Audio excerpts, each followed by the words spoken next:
ಒಂದು ಹಿಡಿ ಅನ್ನ ಕಾತರದಿಂದ ಕಾಯುವ ನೂರಾರು ಕಣ್ಣುಗಳು.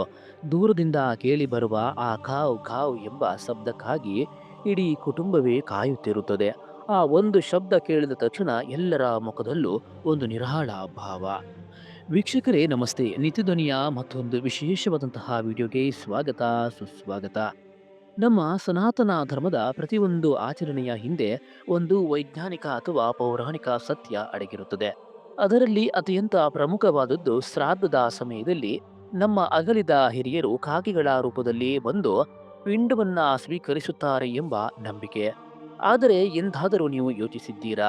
ಈ ಸೃಷ್ಟಿಯಲ್ಲಿ ಕೋಟ್ಯಂತರ ಜೀವರಾಶಿಗಳು ಇರುವಾಗ ನಮ್ಮ ಹಿರಿಯರು ಕೇವಲ ಕಾಗೆಯ ರೂಪವನ್ನೇ ಯಾಕೆ ಆರಿಸಿಕೊಳ್ಳುತ್ತಾರೆ?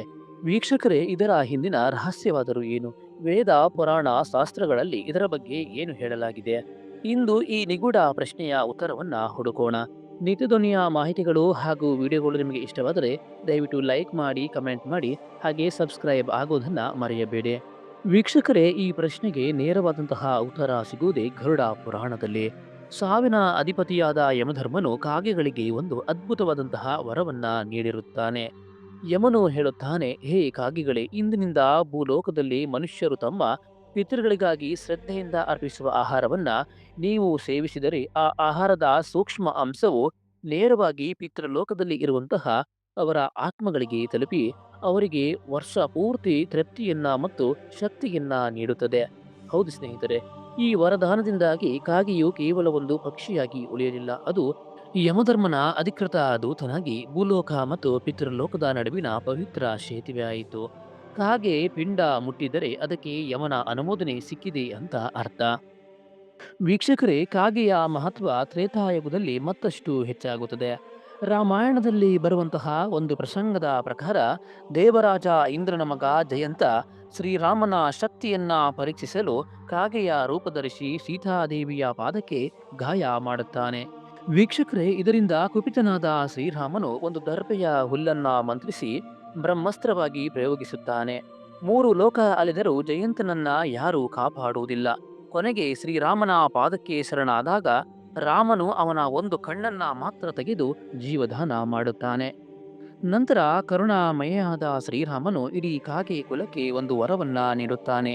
ಇಂದಿನಿಂದ ಪಿತೃಗಳಿಗಾಗಿ ಇಟ್ಟ ಪಿಂಡವನ್ನ ನೀವು ತಿಂದರೆ ಆ ಪಿತೃಗಳ ಪಾಪಗಳು ನಾಶವಾಗಿ ಅವರಿಗೆ ಮುಕ್ತಿ ಸಿಗುತ್ತದೆ ಮತ್ತು ಅವರ ಆತ್ಮಗಳು ಸಂತೃಪ್ತವಾಗುತ್ತದೆ ಎಂದು ಹೇಳುತ್ತಾನೆ.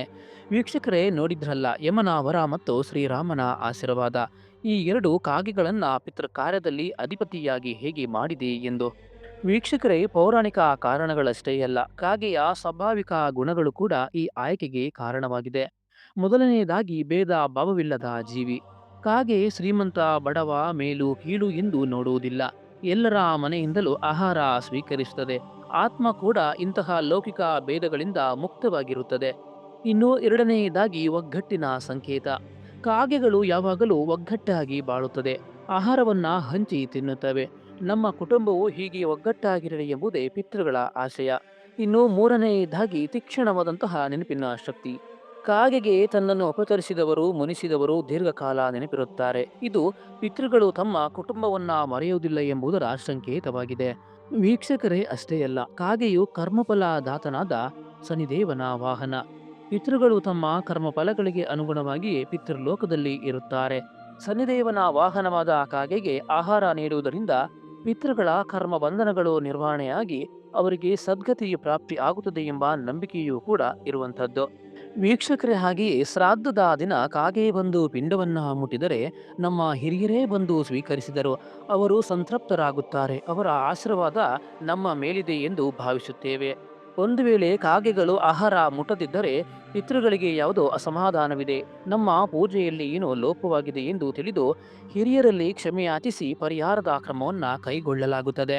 ಹಾಗಾಗಿ ವೀಕ್ಷಕರೇ, ಕಾಗೆಗೆ ಅನ್ನ ಇಡುವುದು ಕೇವಲ ಒಂದು ಮೂಢನಂಬಿಕೆಯಲ್ಲ, ಅದು ಯಮನ ವರ, ಶ್ರೀರಾಮನ ಆಶೀರ್ವಾದ, ಶನಿದೇವನ ಸಾನ್ನಿಧ್ಯ ಮತ್ತು ಪ್ರಕೃತಿಯ ನಿಯಮಗಳನ್ನು ಒಳಗೊಂಡಿರುವ ಒಂದು ಅರ್ಥಪೂರ್ಣ ಆಚರಣೆ.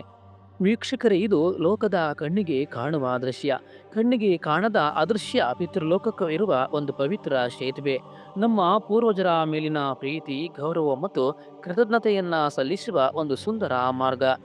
ವೀಕ್ಷಕರೇ, ಈ ಒಂದು ಮಾಹಿತಿ ನಿಮಗೆ ಇಷ್ಟವಾದರೆ ದಯವಿಟ್ಟು ಈ ವಿಡಿಯೋಗೆ ಒಂದು ಲೈಕ್ ನೀಡಿ, ಕಾಮೆಂಟ್ ಮಾಡಿ, ಹಾಗೆ ನಮ್ಮ ಚಾನಲ್ ಸಬ್ಸ್ಕ್ರೈಬ್ ಆಗುವುದನ್ನು ಮರೆಯಬೇಡಿ. ಹಾಗೆ ಈ ವಿಡಿಯೋವನ್ನು ಇನ್ನು ಹೆಚ್ಚಿನ ಜನರಿಗೆ ಶೇರ್ ಮಾಡುವ ಮುಖಾಂತರ ನಮಗೆ ಸಪೋರ್ಟ್ ಮಾಡಿ. ಮುಂದಿನ ವಿಡಿಯೋದಲ್ಲಿ ಇದೇ ರೀತಿಯಾದಂತಹ ಮತ್ತೊಂದು ವಿಶೇಷವಾದಂತಹ ಸುದ್ದಿಯೊಂದಿಗೆ ನಾವು ಬರುತ್ತೇವೆ. ಧನ್ಯವಾದಗಳು. ಜೈ ಶ್ರೀರಾಮ್.